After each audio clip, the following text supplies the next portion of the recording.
Hi, everyone, and thank you for joining us on today's episode of Can You Repeat That podcast? We're your hosts. My name is Leslie, My name's Chantelle. And I am Atlas. and that is Mika in the background. Get him, Mika.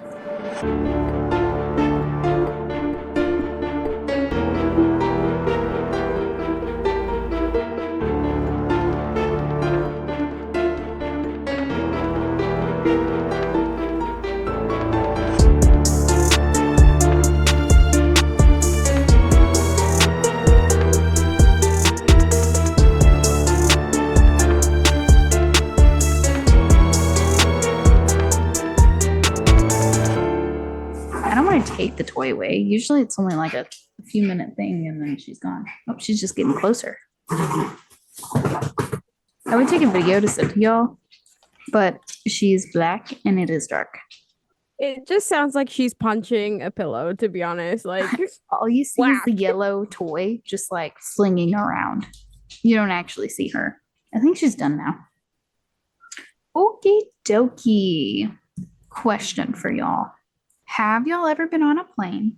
And if so, are you comfortable on them? yes, times two. Yes, times two. I have not. I have never had a point yet where I have had to fly anywhere. Really? I'm not opposed to the idea. Yeah, Mhm. honestly, the one time that I actually went somewhere where we probably should have flown, which was out to Colorado, we took a train instead. Oh, Don't that's know why. fun though. It was fun, except for Nebraska. What did Nebraska do? Nothing. That was the problem. Well, there was like Oh, literally nothing to look at. Redacted. Sorry, Nebraska. Well, I have nothing against the people of Nebraska, just the state of Nebraska itself as a physical entity. Gotcha. But anyway, detracting from the topic. I mean, is this a podcast if we don't occasionally just go off track? You know what? You're right. So while I'm on the topic of it, Nebraska, let me tell you Oh my gosh. Goes on a 10-minute rant about Nebraska. why all the cornfields. Anyway, I cannot. Oh, well, I guess I could answer my own question. I have been on a plane a couple of times. I wouldn't necessarily say I am the most comfortable. My plane rides have only been like 2 to 2.5 hours long. I've gone to Georgia and I've gone to Florida. So I wasn't over water or anything really. I'm not comfortable, especially during takeoff, but I don't hate planes. But with that being said, before you listen to this episode, if you are going to be on an airplane anytime soon Oh, or no. have any kind of flying Oh. anxiety, maybe just skip this one. maybe don't. We won't be upset with you if you do decide to skip this one, but make sure you download the episode for a later date so you can listen to it whenever you're not on a plane anymore. And so it gives us a serotonin boost of seeing the downloads because we check them religiously. Or listen to it while on your flight. Oh, Oh, if you're wanting an exhausting and anxiety-ridden flight, listen to this episode. Still download it. All right. Maybe this will make you feel a little better if you are listening to this on a plane or before you get on a plane. Statistically, flying is the safest way to travel. According to a Harvard University statistic, your odds of being in an accident during a flight is 1 in 1.2 million, and the chance of that being fatal is 1 in 11 million. So to put that into perspective, your chances of being struck by lightning are 1 in 1 million. The odds of you finding a pearl in an oyster is 1 in 12,000, and the odds of being born with an extra finger or toe is 1 in 500. So you're more likely to find an oyster with a pearl, get struck by lightning, or be born with an extra finger or toe than you are to get hurt on a plane. I'm really glad you didn't use the normal statistic that's toted around. That is the you're more likely to crash in a car than you are in a plane. Oh, Which well, is just duh. ridiculous because the second half of that is, yeah, but which one is it safer to crash in? I did look at those statistics, but my Thank you thought for not was, using that specific yeah. reason. That And also being killed by a cow is more likely. you know, those cows, man, they look all cute. I don't trust them. I still love them. If you're still listening despite my warning and do have a flight soon, choose to sit near the rear 1/3 of the plane, as you're more likely to survive the unlikely event if your plane did crash. Mika, I'm gonna need you to chill. So where I never sit. Okay, cool. Where do you sit? At the front? No, dead smack in the middle on a window seat. I always sit at the back, closer to the Nah. bathroom. That's why I don't. With all that being said, today we'll be talking about Eastern Airlines Flight 401. Do you know what this is, either of you? Oh, that one. Yeah. Oh no. Okay. Have you ever been on a plane that was delayed due to a light bulb being out and thought, it's just a small little light? What's the worst that could happen? Today's story will answer that question for you, and I can pretty much guarantee you will never be upset about a plane's delay due to maintenance ever again. We're going back in time to December 29th, 1972, and Eastern Airlines Flight 401 was traveling a pretty common route from New York's JFK International Airport to Miami International Airport in Florida. This trip was fully booked, however, at the time of takeoff, approximately 65 passengers ended up not catching their flight, leaving 163 passengers and 13 crew members on board. I also saw somewhere else say that it was 163 passengers and 10 crew, so take that information with a grain of salt, but it was somewhere in that area of 13 or 10 crew members and 163 passengers. For this flight, the three in charge were Captain Robert Law, who went by Bob and had been with Eastern Airlines for 32 years and ranked 50th in seniority at Eastern Airlines. He had flown over 29,000 flight hours and logged 280 hours in the Lockheed model plane L-1011, the same model plane in today's story. The second in command was First Officer Albert Stockstill, a former U.S. Air Force pilot who flew with Eastern Airlines for 12 years and a flight engineer and had recently been promoted to First Officer. And the third in charge was Flight Engineer Donald Repo, who worked half of his life at Eastern Airlines. At the time of the story, he was 51 years old and he had worked for the airlines for 25 years. All three men had a lot of experience in their field and with the company, and all men had less than 300 hours flying the model plane that they were in. The L-1011 prototype first flew in November of 1970, was certified in 1972, and the first airline to have this model plane was EA, which I will say instead of saying Eastern Airlines every single time, at the end of April in 1972. I did do a little deep dive into this plane because I was curious as to why it was so nice at the time. The L-1011 was built wider than most planes to give passengers more room. This model incorporated glare-resistant windows, full-size hideaway closets, quieter than most, and had an automatic flight control system that allowed the plane to take off, fly, and land without someone manually controlling it. With these men was a maintenance specialist named Angelo Donadio. I think I'm saying that right. Please don't hate me. Angelo was not on duty, but was traveling. And since he was a member of EA staff, he chose to sit in the cockpit. Flight 401 took to the skies at 9:20 p.m. and reached its cruising altitude.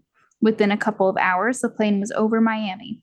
While Captain Loft went over the landing checklist, First Officer Stockstill was at the controls. With no bad weather, they had the runway in their sights and expected nothing other than a pretty boring landing, which is ideal. However, when Captain Loft lowered the landing gear, the light indicating that the machinery for the nose gear, which is landing gear at the front of the plane, was down and locked in place, did not turn on.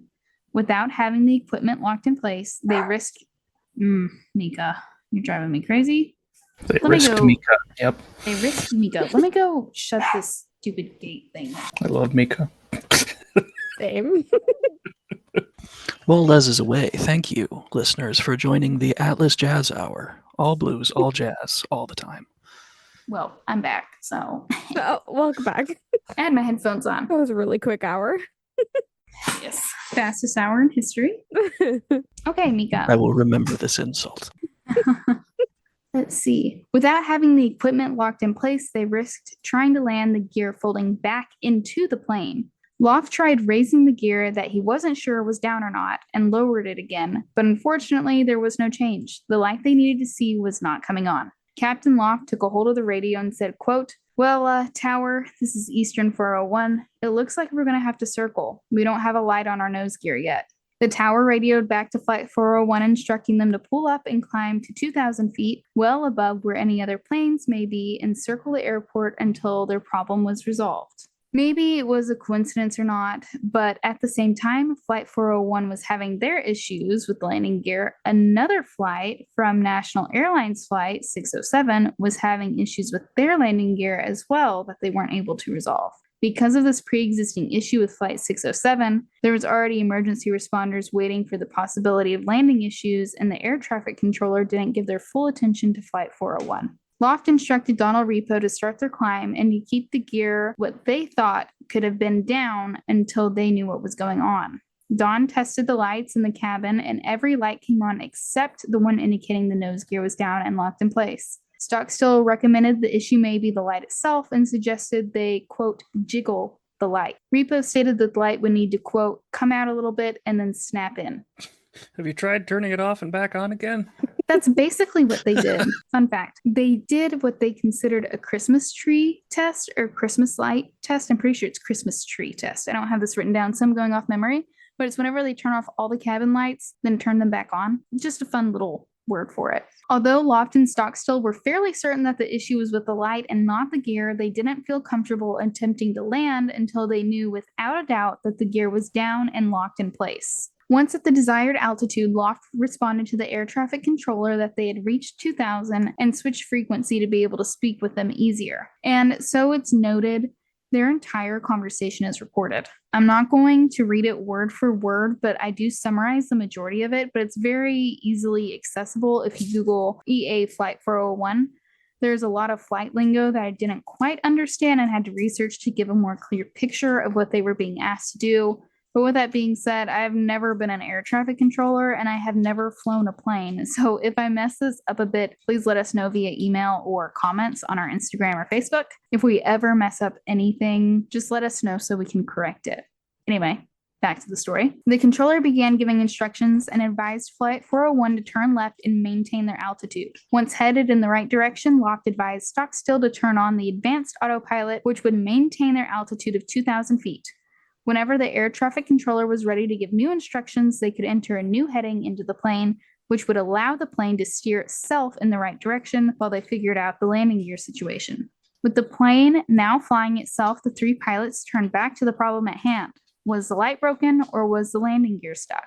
Stockstill had gotten the bulb out of the socket, but while trying to put it back in place, it got stuck about halfway in the socket and wouldn't move. The flight transcripts would reflect the three trying different methods of trying to get the light unstuck, saying things like push the switches forward, push it sideways, and turn it a quarter to the left. During this, ATC, which I will abbreviate air traffic controller instead of saying that every time, informed Flight 401 of a new course that would take the plane west and over the Everglades. Frustrated and probably very annoyed with the situation at hand, Captain Loft decided that they had spent enough time messing with the light and instructed Repo to manually check to see if the nose gear was down. Underneath the cockpit floor was an avionics bay. The avionics bay was a very, very small area with a tiny window which allowed you to see the pins that held the nose gear in place. If the pins were lined up with the red bar, then the gear was locked. While fumbling with the hatch door, they received new instructions from ATC to go 270 degrees west. After making the correction to their course, Stockstill had noticed the plane was moving just a little bit too fast and reduced the speed. Once in the hatch, they ran into a new problem very quickly. Do either of you have a guess? I know it's asking a lot, like... Small space? Yes, that was part of the problem. She's Okay, like, I don't know, Blaine. No, listen, I do not, but it's honestly because my brain is so distracted by you when you were talking about when they were like pushing the switch or whatever to the left. I know this is a serious story, but all I could think about was, oh no. Were you thinking of like a joke, like how many pilots does it take to change a light bulb? no. Or were you 'Cause I thinking don't to the left, to the left? Just That's where my mind went. no, nope. Just push it real good. That's it. Nope. Just. I can't stop laughing this whole time. So, sorry. Yep. Nope. No. Yeah. Nope. No guess. Okay. No. Okay. The problem that they ran into was that it was in 1973. There are no cell phones with flashlights easily accessible in their pockets. It's late into the night and it's pitch black outside. Oh, that'd do it. Angelo Donadio, who had been silent up until this point, chimed in asking if the wheel well lights were on, to which Repo replied, yeah, the wheel well lights always on if the gear's down, but they were actually off. Loft switched lights back on and asked Repo to look again. At this point, National Airlines Flight 607, that was having issues with their landing gear, had landed safely, and the emergency responders started to head back to their stations. With that situation handled, ATC was able to give their full attention to Flight 401, but that's when they noticed something wrong. Flight 401 was supposed to be at 2,000 feet high, but it was showing they were nowhere close at 900 feet. At the time of this event, Miami Airport had recently installed an advanced secondary radar system, which was supposed to show the altitude, speed, and heading of aircrafts in the surrounding area, but it was considered somewhat unreliable and had some bugs to work out. It also wasn't uncommon for the system to show altitudes pretty far off from what was true, so with this in mind, the controller asked how things were going. Loft replied, quote, okay, we'd like to turn around and come back in. Sounding confident in what was happening on the plane, the controller didn't pry and gave more instructions for the plane to follow. Stockstill entered the new course when he noticed something alarming. The altitude didn't match what they had previously set it to. Loft saw the altitude falling rapidly on their instruments and said, quote, hey, what's happening here? Loft pointed the nose up and tried to correct what was happening, but it was too late. At 11:42 p.m., EA Flight 401 hit the ground of the Florida Everglades at 365 kilometers per hour. At this point, there's not really any information as to what's actually wrong. They just were set at 2,000 feet high. And then by the time they got the whole landing gear thing situated or started to, they noticed their altitude was way lower than it needed to be, and it was too late to correct. Also, I cannot imagine hitting the ground at 365 kilometers per hour, and I don't understand how anyone survives that. Yeah, no. I can't comprehend how fast that is. ATC noticed that their radar was no longer picking up Flight 401. They radioed, quote, Eastern 401, are you requesting the equipment? But no response back. Eastern 401, I've lost you on the radar there. Your transponder. What's your altitude now? Still no answer. Eastern 401 Miami. Shortly after Flight 401 vanished from ATC's monitor, another pilot radioed in, quote, Miami Tower, this is National 611. We just saw a big explosion. Looks like it was out west. I don't know what it means, but I thought you should know. Despite ATC losing communication with Flight 401 and another pilot radioing in they saw an explosion, the ATC were not the first ones to realize what just happened. An airboat pilot named Robert, who goes by Bud, and his hunting partner Ray were out on the swamp catching frogs when they heard how low Flight 401 was and saw the explosion. They quickly rushed to where the explosion was, only to realize they made it when their boat bumped into parts of the broken plane. Looking around, they realized the destruction and chaos around them. People screaming, dead bodies, torn clothing, and the smell of blood and jet fuel filled the air. I don't need to say this, but these two men are heroes, and if they didn't jump into action like they did, the fatalities would have been an even higher number than they already were. Their primary focus was to help anyone who was stuck upside down. They used their airboat to help survivors get out of the water and onto somewhat dry land. Survivors gathered in groups and started singing Christmas songs to occupy their minds and attempt to stay calm. And I'm going to send you pictures, which will be posted on our Instagram. So this is the plane was involved in the crash. These are the three pilots. From left to right, it's Bob, Loft, Bert, Stockstill, and Don Repo. This is a picture of the flight crew that day.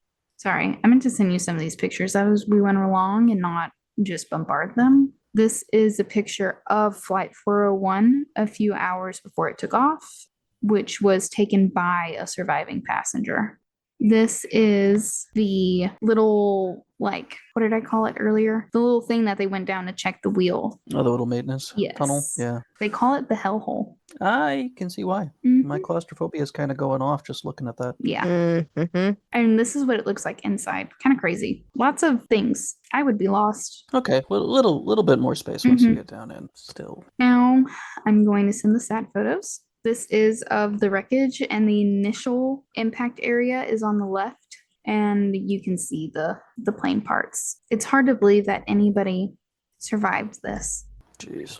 This picture that I'm sending now is inside of the plane, what it looked like. And this is a better, I at least think it's a better image of the wreckage site. There's basically no plane left. I know I've said this like 4 times now, but I don't understand how anyone survived that. And like, I'll get into the numbers later, but I mean, of course, we wish everyone could have survived, but for the amount of passengers on the plane, there were a lot of survivors and a dog that survived too. I also can't imagine what it's like to just like come upon this at night. It's just a really gruesome scene. The imagery of blood and jet fuel is crazy because people, of course, had cuts and burns, and the jet fuel was getting into those cuts and burns. So I can't imagine the situation in general. Even if you don't have cuts, jet fuel will burn you. Or am I making that up? I'm pretty sure it will, though. It's still going to cause damage to the skin. By this time, ACT had notified emergency services of the missing flight and the report that the other pilot had called in, but the Coast Guard was not convinced there was a crash. However, they did have a helicopter in the air within 5 minutes and began their search. So I guess there's the silver lining is that they still were in the air and searching relatively quickly. I don't know, that rubs me the wrong way. While pulling people from the swamp, the 2 men that had found the wreckage first heard the helicopter approaching them. The plane had crashed close to 13 kilometers from the nearest road, but emergency vehicles managed to get within 100 meters of the crash by driving in a single file line. The helicopter was able to find a place to land, and from the time the crash happened to them being able to get people out via helicopter was over an hour, and rescue attempts did not stop until 3 a.m. 79 people and 1 dog survived the plane crash initially. However, minutes to months after the rescue, people would continue to pass from their injuries. A number of survivors picked up infections from the Everglades, which would turn into deadly gangrene. If unable to receive hyperbolic treatment, body parts affected would have to be amputated. The final total of the 173 to 176 people on board, 101 died, and 75 survived. At the time, this was the deadliest accident involving only 1 plane in the United States. Of the survivors, Angelo Donadio was the only person located in the cockpit that survived the impact. Flight 401 was the first fatal crash of the new wide-body airliners, and it's thought that so many people survived due to that fact. But they did crash into a very mushy surface, which also probably helped. I mean, it was the Everglades, so I'm sure it took in some of that impact. Another factor that may have contributed to the survival rates were the seats, as they were much stronger than what regulations required, so they didn't break as easily. So, what caused this? All airplanes have what's called a black box. A black box is a very protected recording device, like heavily armored type of protection. It's specifically designed to survive all manner of crashes, explosions, what have you. Yes. When in planes, they record flight data and the sounds and conversations held in the cockpit. This is used to understand what happens before a crash and how it can be avoided in the future. This is how we know exactly what was said during the last moments of the flight and what was done to try to prevent the crash. Once officials located the black box at the tail end of the plane, the mystery of what happened came to light. Now, like I said earlier, I do not know plane jargon, so this is the oversimplified version. When Captain Loft turned around to tell Repo to check the gear position in the hatch, he accidentally pushed on the controls with enough force to turn off the altitude hold, which was keeping them at 2,000 feet. This was an intentional design in case the pilot needed to take over control of the plane quickly. The system was designed to turn off when a certain force was applied to the controls, which was done unknowingly by the captain. Initially, nothing changed, but when air traffic control called in a new course and Stockstill changed the heading and slowed down the plane, it deleted any previous orders regarding the altitude maintenance, and the situation started to decline. No pun intended, honestly. Once... I think we might be going to hell, but I'm not sure. Missy, I feel bad laughing, I'll but save you all a seat. Once the plane was lower than 2,000 feet, there was a chime that went off to inform the pilots. However, all focused on the gear, nobody heard it. By the time the pilots realized what was happening, it was too late. Upon inspection of the wreckage, it was determined that while the two lights needed to determine or show that the landing gear was down were both burnt out, the landing gear had been down the entire time, which is so incredibly sad. They didn't want to risk landing without their landing gear to avoid possibly harming anyone or a bad landing. But it turns out it was down the whole time, and trying to avoid the situation created one much worse. Most likely, much worse, I should say. Another contributing factor to the outcome received was the lack of, quote, proper crew resource management. The NTSB would go on to say that in that moment, if Loft had said, Bert, you fly the plane, Dawn, you check the indicator, and I'll work the radio and try to fix the light, then the crash most likely would not have happened. The events of the night would lead to aids that would the events of the night would lead to aids that we use today, such as the minimum safe altitude warning system, which alerts control tower if a plane is too low. Lockheed voluntarily modified the L-1011 landing gear system to have a light turn on automatically when the gear is lowered and installed a warning light when leaving a selected altitude. So at least that part's nice. Lockheed took action to try to prevent this from happening on their end. It didn't take long after the crash for some weird things to start happening on other Eastern Airlines flights. This is the really spooky part, which I don't want to say this is my favorite, because that feels wrong. Wrong in an airline crash where people died? Yeah, I get that. Yeah. This is, I guess, the most fun. This isn't getting better. I'm digging a hole. The least terrible part. Yes, the least terrible, most interesting part, in my opinion. A boarding crew saw a captain sitting in the flight deck, dressed in his uniform. Being friendly, they started conversation with that man, and he disappeared before their eyes. The man they described, Captain Loft. The crew was so disturbed by the event that they canceled their flight. On another flight, the engineer was boarding the plane to do the pre-flight checklist when he saw Don Repo, who told him the pre-flight checklist was already done before vanishing. During a flight from Atlanta to Miami was another sighting of Don Repo.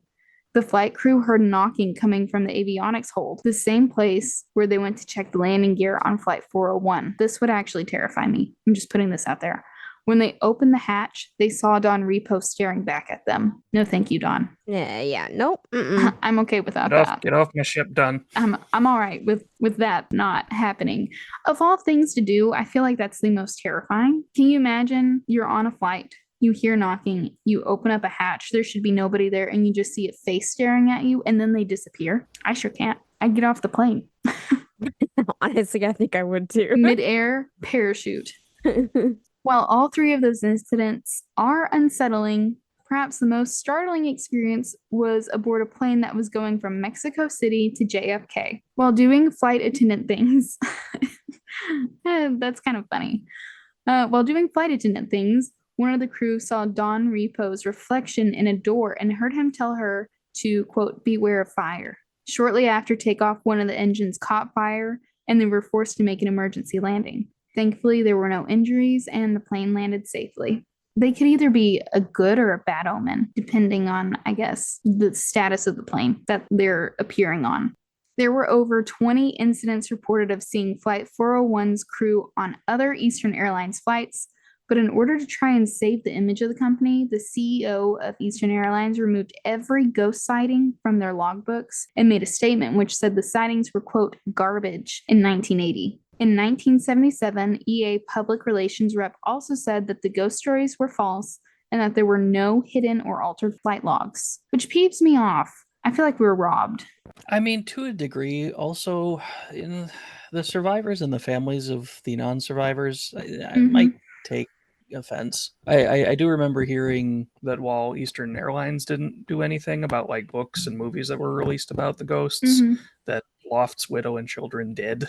Oh, there was a lawsuit. So yeah, I mean, I can, while the ghost stories are interesting, I can also understand why they would be in poor taste. Yeah, well, that makes me feel a little crappy about what I just said.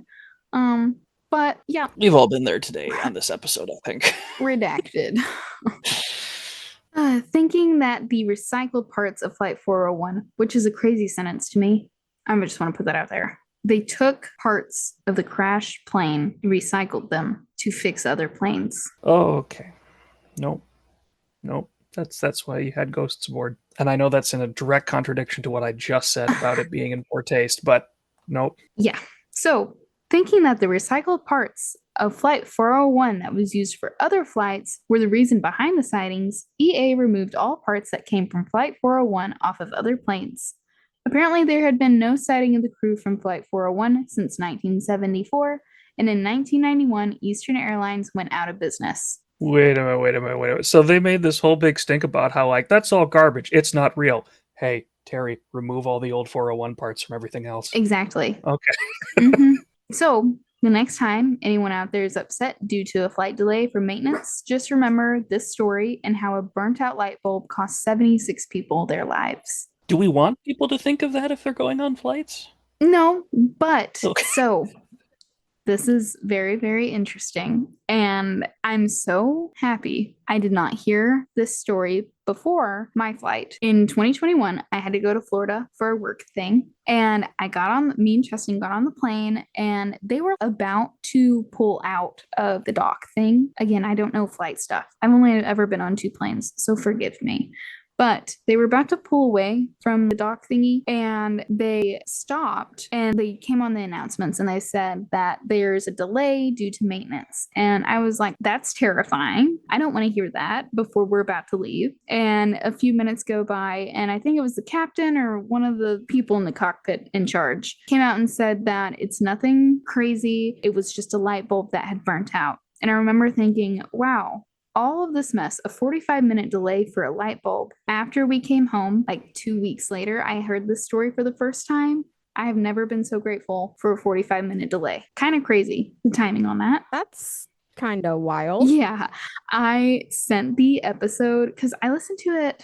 I don't know if it was on And That's Why We Drink or maybe Morbid. I'm not sure. I don't remember. But I do remember I sent Justin the episode and I said, you have to listen to this. This is insane because we'd just gotten home from the flight a couple of weeks before. And I can remember just thinking, wow, all this fuss over a light bulb. And then I heard the story and I got chills and I was like, oh my gosh. Wow. This was considered by some the most unnecessary plane crash in history. Fun fact, that's not fun. Sad fact, unnecessary plane crash. Yeah. Yeah. I like to think that once they removed all the parts of Flight 401 from the other planes, that the crew were able to rest. Because it seems like they held some guilt, or at least their spirits did. Do we know what they reused? I have no idea, but we can Google it. Because looking at the photos, Like there's nothing what do you left. take from that? Floorboards and one of the bulkheads, if I remember correctly. Radios, avionics, galley elevators, and ovens. The soft bottom absorbed much of the energy of the crashing airplane, so much so that parts like radios, avionics, the galley elevators, and ovens were salvaged and later installed in other Eastern L-1011s. Oh, no, thank you. I do know that they kept one of the floorboards in a history museum in Miami. Yeah. That would be, I guess, interesting to see. I'm just trying to look at these pictures. I don't see how you pull anything out of that, but I don't know why. That just seems like bad energy to reuse something with that much tragedy attached. I don't know. I mean, even if you don't buy into, like, you know, energy and spirits and that, it still just seems kind of tacky. Mm-hmm. You know, it's like, why would you do that? That's just kind of, okay, save a buck, I guess. But dude, people died. Yeah. Which feels a little bit weird to say, knowing that we've also been terrible this episode. I don't know. I'm partially like I'm offended for the people and also have possibly offended them. Yeah. I mean, this podcast, everything that we research and put together, I try really hard to respect the families and victims. But this is a murder mystery history podcast. We have to talk about the ghost sightings and related things. It's kind of obligated. We are a little distasteful in general. So I don't remember that. Well, I mean, I knew about the ghost stories, but they oddly didn't mention them in the air disasters episode that covered this one. Yeah. My dad used to watch air disasters all the time, and that's how I found out about 401 was he watched the episode on it. Then I found out about the ghost stories later. That was a interesting part you left out. I think they have a movie, right? There's a movie about this. The Ghost of Flight 401. Yeah. I did not watch It the was movie. based off a book of the same name. Yeah. And that was the one that kind of triggered a lawsuit by Loft's widow and children. Very sad. Very unfortunate. I mean, it did have a higher survival rate than most plane crashes Yeah. do, or air disasters do. So, I mean, still. I was very surprised that as many people survived as they did because, like I said, hitting the ground that hard, it seems impossible to survive that. But I mean, there's been people who've jumped out of airplanes with their parachutes not work and survive, which is also mind-boggling. I do remember on the air disaster episode I watched of this, they mentioned that actually the crash site itself into a swampy terrain actually kind of helped. Yeah, because it absorbed some of the shock from the ground instead of it being concrete. Also, the mud of the Everglades didn't seal wounds but kind of blocked them, so they bled out slower, the ones who were injured, and so were able to survive. I can't imagine that scene. The smell, the sounds, imagery of survivors singing Christmas carols to stay calm is horrifying. I mean, and shout out though just to Robert and Ray, the two airboat guys. Oh yeah. I mean, their first reaction on seeing that wreckage is, Ray, we're going in, you know? Yeah, really, they are amazing people. It would have been really easy to not go find the explosion. Oh yeah, so they crashed at almost midnight, so it was dark, and the two guys on the airboat were able to pinpoint the crash from well over a mile away, just like trying to, I guess the explosion had like a cloud, like mushroom cloud type thing come up, so they tracked it down in the middle of the night. If they weren't there would have been much more casualties, I'm sure. I mean, and that had to have been, I mean, have you ever been to the Everglades? I have not. I have. We took an airboat tour. So I've been on an airboat in the Everglades, and it was in the middle of the day, and it was there. Those trees are thick. That swamp is thick. It is hard to see anything. I can't imagine navigating that place at midnight. Oh yeah. And then it took a long time I say long time, longer than we'd want for sure, for responders to get there because they were kind of out in the middle of nowhere. So yeah, next time your flight is delayed due to maintenance, just say, that's nice. I guess. I don't know. That's how I'm looking at it. Your stories tonight are so depressing. I'm sorry. The dog survived. Yeah, I was happy about that. And 76 people. Yeah. And the ghosts are at rest. The crew can rest. And most importantly, the dog survived. The dog survived. Yes.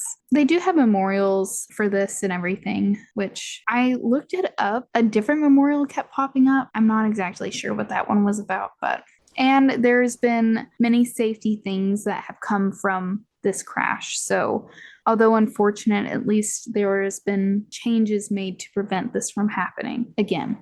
Silver lining, I guess. It's just sad that it took as many lives as it did to... It always takes something happening for something positive to come out of it. Yes. I'm really sad about my depressing stories tonight. I'm sorry. But I will have a happy one. I mean, hey, they were good, but damn. Yeah. Big sad. Big sad. But the next thing I do, I'm going to try to keep lighthearted. I knew that doing these two stories back to back, I was like, I was going to ask if y'all have a better story, a lighthearted story next. So I do have a more lighthearted one to talk about next time. Ooh. Okay, sweet. Would you like a hint? Yeah, give us a little teaser. One of the real Pirates of the Caribbean. Ooh. Okay, I'm really excited. Okay, cool. All right. Any final thoughts other than big sad and the dog survived? Womp womp, big sad. It's still more likely you'll be struck by lightning. Yeah, or find a pearl and an oyster, or Ta-da! sorry. I don't know how to wrap this one up. I I don't know. Who wants to do the outro? I can do it again. Thank you all so much for listening to our podcast. As always, you can find any pictures pertaining to the story posted on our Instagram and Twitter at CYRTPod and on our Facebook page. Be sure to rate and review us wherever you listen, as rating helps us out a ton. If you have any topic suggestions or want to share a story of your own, please send us an email at cyrtpod@gmail.com. Until next time. Bye-bye. Sorry to be depressing. The dog survived. The dog survived. I think that's going to be the title of the episode. Yeah. Actually, Springfield, Missouri, you know what to do, and the dog survived. Dogs are born. Oh, 10 out of 10 titles.